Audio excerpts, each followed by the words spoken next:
அந்த சாமி தந்ததையா எத்தனை பாட்ட சொன்னதையா அதை சுத்துற பூமி கண்டதையா அடிச்சு வீசும் காத்துலையும் அந்த தகப்பனாச சுத்துதையா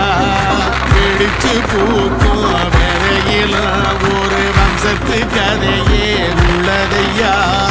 100 தலைமுறை சேர்ந்து செதுக்குன ஈர நலம் இது பாறையா வாழும் வரையிலும் நீ கதைக்கிற